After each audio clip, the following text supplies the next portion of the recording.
एक छोटा सा गांव था, भैरवपुर। गांव पहाड़ों और घने जंगलों से घिरा हुआ था। दिन में ये गांव बिल्कुल शांत और खूबसूरत लगता था, लेकिन जैसे ही सूरज ढलने लगता, एक अजीब सा सन्नाटा हर तरफ फैल जाता। लोग जल्दी जल्दी अपने दरवाजे बंद कर लेते, बच्चे बाहर खेलना छोड़ देते और गलियां सुनसान हो जाती। इस गांव के बीचों बीच एक पुरानी हवेली थी, काली हवेली। चारों तरफ ऊंची टूटी दीवारें, जंग लगे लोहे के गेट और खिड़कियों पर लटके फटे पर्दे। दिन में भी वहां जाना लोग अशुभ मानते थे। गांव के बुजुर्ग कहते थे, उस हवेली में जिन रहता है। रात को उसकी परछाई खिड़कियों में घूमती दिखाई देती है। कभी हंसने की आवाज आती है तो कभी चीख की। गांव के लोग डर के मारे हवेली का नाम भी धीरे से लेते थे। लेकिन हर डर की तरह उस हवेली को लेकर बच्चों और युवाओं में जिज्ञासा थी। इसी गांव में 3 दोस्त रहते थे, आरव, तेज तर्रार और निडर लड़का, कृष्णा जो थोड़ा डरपोक था लेकिन दिमागी चालों में तेज, और मीरा जो उनमें सबसे बहादुर मानी जाती थी लेकिन अंदर से बहुत संवेदनशील थी। तीनों हमेशा साथ रहते, खेल, पढ़ाई और यहाँ तक कि गांव के लोग जब किसी मुसीबत में पड़ते तो ये तीनों मदद करने दौड़ पड़ते। एक शाम जब गांव के बुजुर्ग चौपाल पर बैठे हवेली की कहानियां सुना रहे थे, आरव ने धीरे से मीरा और कृष्णा से कहा, तुम्हें सच में लगता है वहां जिन है? कृष्णा ने कांपती आवाज में जवाब दिया, अरे यार, सब कहते हैं तो कुछ तो होगा ही। मैंने सुना है रात को उस हवेली से लाल रोशनी निकलती है। मीरा ने आंखें ततेरी, बकवास, अगर रोशनी निकलती भी है तो कोई वजह होगी। डरने से अच्छा है सच्चाई पता करना। आरव मुस्कुराया, तो ठान लिया, आज रात हम हवेली में चलेंगे? कृष्णा का मुंह खुला का खुला रह गया। क्या पागल हो गए हो क्या? गांव वाले जान गए तो हमें भी जिन बना देंगे। लेकिन मीरा ने सिर हिलाया, अगर सच जानना है तो डर तोड़ना पड़ेगा। रात गहराने लगी, चांद बादलों में छुप छुप कर निकल रहा था। हवाएं सीटी बजा रही थीं। गांव में हर घर की बत्तियां बुझ चुकी थीं। सन्नाटा ऐसा कि दिल की धड़कन भी सुनाई दे। तीनों ने एक एक टॉर्च ली और हवेली की ओर बढ़े। रास्ते में झींगुरों की आवाज और कुत्तों का भौंकना और भी खौफनाक लग रहा था। जब वो हवेली के पास पहुंचे तो गेट पर जंग खाई जंजीरें हल्की हल्की हिल रही थी। आरव ने आगे बढ़कर गेट धक्का दिया। क्री की ये डरावनी आवाज आई। हवेली के अंदर का आंगन जर्जर था। दीवारों पर काई जमी हुई थी, फर्श पर सूखे पत्ते और टूटी मूर्तियां बिखरी थी। एक कोने में पुरानी कुएं जैसी गहराई थी जिसमें झांकने की किसी की हिम्मत नहीं हुई। कृष्णा ने कांपते हुए कहा, चलो वापस चलते हैं, कुछ ठीक नहीं लग रहा।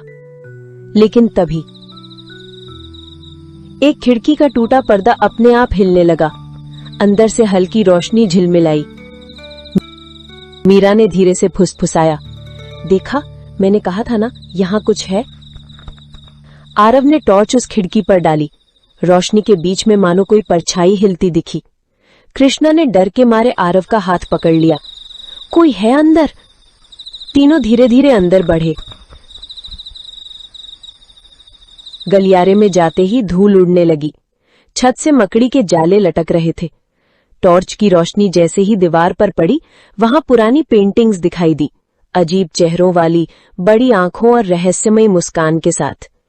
मीरा ने उन पेंटिंग्स को गौर से देखा और धीरे से बोली, ये किसी राजा महाराजा का परिवार लगता है। शायद यही लोग यहाँ रहते थे।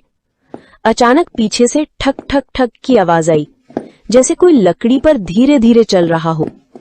कृष्णा तो डर के मारे चिल्ला ही पड़ा, भूत है, मैं भाग रहा हूं। लेकिन आरव ने उसका हाथ पकड़ लिया, रुको, भागोगे तो कभी सच पता नहीं चलेगा। तीनों आवाज की दिशा में आगे बढ़े। एक बड़ा सा दरवाजा था जिस पर लोहे के निशान और टूटी किवाड़ें थी। अंदर से हल्की नीली रोशनी चमक रही थी।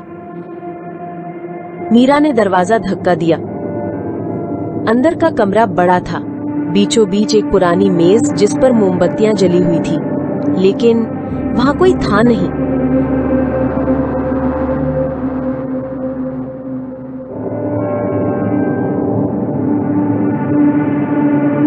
हैरानी से कहा, ये किसने जलाई होंगी?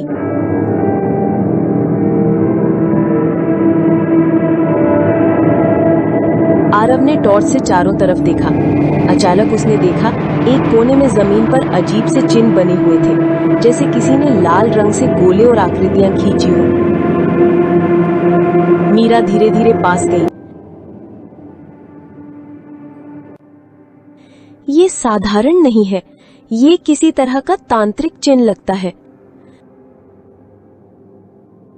तभी कमरे के दूसरे छोर पर रखी अलमारी अपने आप हिली। उसके भीतर से किसी के फुसफुसाने की आवाज आई, यहां से चले जाओ, चले जाओ। तीनों के दिल की धड़कन तेज हो गई। कृष्णा ने कांपते हुए कहा, मैंने कहा था ना, यहां जिन है। आरव ने टॉर्च अलमारी पर डाली। धीरे धीरे वो आगे बढ़ा और अलमारी का दरवाजा खोला। अंदर कुछ नहीं था।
रोशनी झलक रही थी।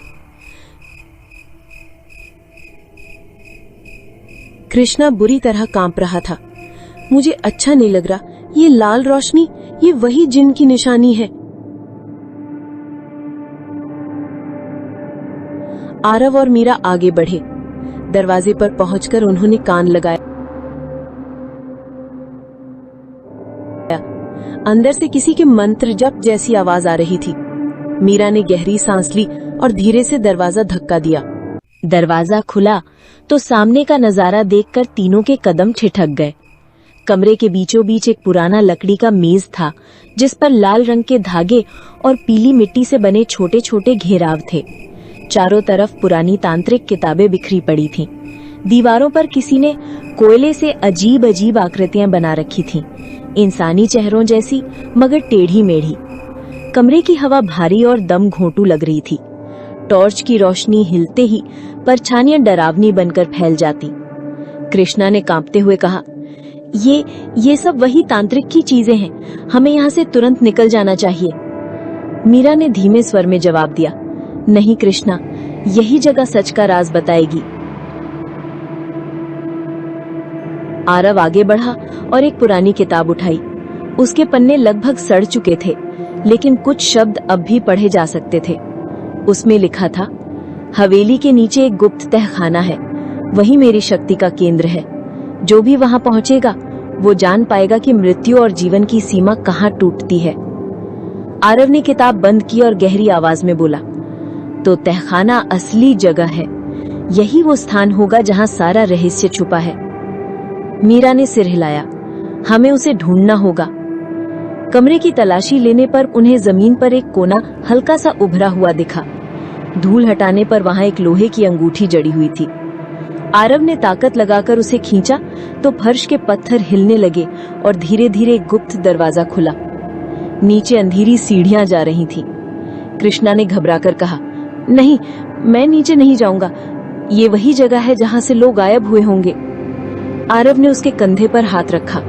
कृष्णा, अगर हम डर के पीछे भागेंगे तो पूरी जिंदगी ये रहस्य हमें डराता रहेगा। मीरा ने दृढ़ स्वर में कहा, मैं नीचे जा रही हूं, जो चाहे साथ आ सकता है। कृष्णा ने हार मानते हुए सिर झुका लिया और धीरे धीरे उनके पीछे चल पड़ा। सीढ़ियां बेहद लंबी और संकरी थीं। हवा ठंडी और नम थी। नीचे उतरते हुए ऐसा लग रहा था मानो वे जमीन के बहुत गहरे हिस्से में पहुंच रहे हों।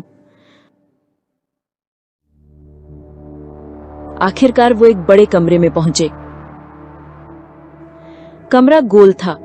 बीचों बीच एक काले पत्थर का चबूतरा बना था, जिस पर लाल धागों और तांत्रिक चिन्हों का जाल बिछा था। चारों तरफ मिट्टी में गड़े हुए छोटे छोटे दीपक जले हुए थे, जैसे कोई अभी हाल ही में यहाँ आया हो।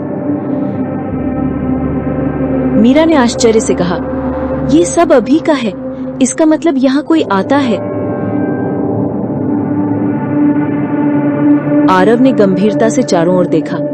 तो क्या ये हवेली सचमुच भूतों की नहीं बल्कि किसी इंसान की करतूत है? अचानक कमरे की दीवार के पीछे से हल्की सरसराहट सुनाई दी, जैसे कोई और मौजूद हो। तीनों ने टॉर्च उस दिशा में घुमाई और तभी एक परछाई दीवार के पीछे से गुजरी। कृष्ण ने डरकर आरव का हाथ पकड़ लिया। कोई है यहाँ। आरव और मीरा धीरे धीरे उस दिशा में बढ़े। दीवार के पास पहुंचकर उन्होंने देखा, वहां पत्थरों के बीच एक छोटा सा रास्ता था, मानो कोई गुप्त सुरंग। आरव ने झुककर अंदर झांका। सुरंग लंबी और अंधेरी थी। दीवारों पर पुरानी लालटेनें टंगी थीं, कुछ अब भी हल्की लौ से जल रही थी। मीरा ने गहरी सांस ली। चलो आगे बढ़ते हैं। सुरंग में कदम रखते ही उन्हें लगा कि जमीन नीचे से हिल रही हो। हवा और ठंडी हो गई। कुछ दूरी तय करने पर सुरंग एक बड़े हॉल में खुली। हॉल के बीचों बीच एक पत्थर का तख्त रखा था। उस पर धूल जमी थी, लेकिन धूल हटाने पर उसमें नकाशीदार शब्द उभर आए। यहाँ सोई है वो आत्मा जो अब भी मुक्ति की प्रतीक्षा कर रही है। मीरा ने धीरे से पढ़ा और उसकी आवाज कांप गई। ये राजा वीरेंद्र सिंह की कब्र है। आरव ने चारों ओर टॉर्च घुमाई। दीवारों पर चित्र उकेरे गए थे, जिनमें राजा को तांत्रिक से सौदा करते दिखाया गया था। एक जगह राजा घुटनों पर झुका और तांत्रिक उसे कोई मंत्र पढ़ा रहा था। कृष्णा की सांसें तेज हो गई।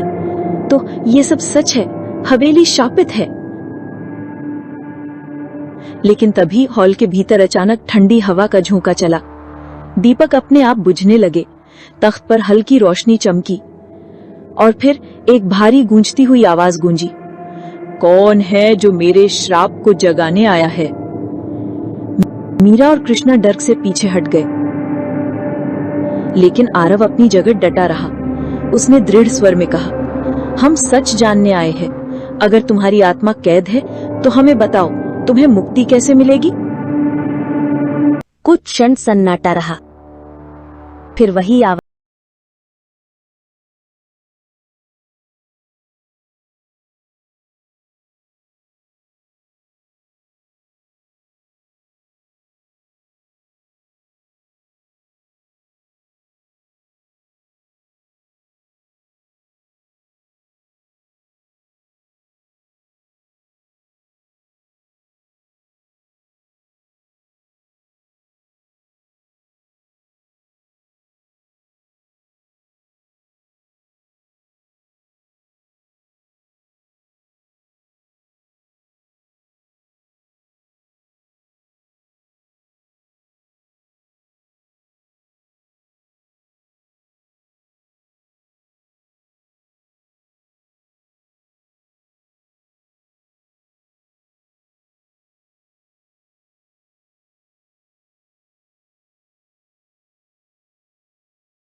लाल चिन्हों को देखा।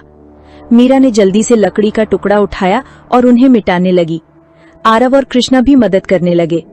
जैसे ही चिन्ह टूटे, कमरे में हलचल मच गई।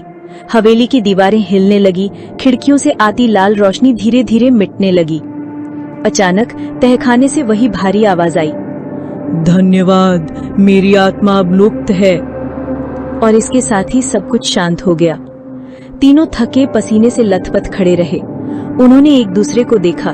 डर, हैरानी और संतोष सब एक साथ उनकी आंखों में था। आरव ने धीमे स्वर में कहा, यात्रा अभी पूरी नहीं हुई, लेकिन हमने पहला कदम उठा लिया है।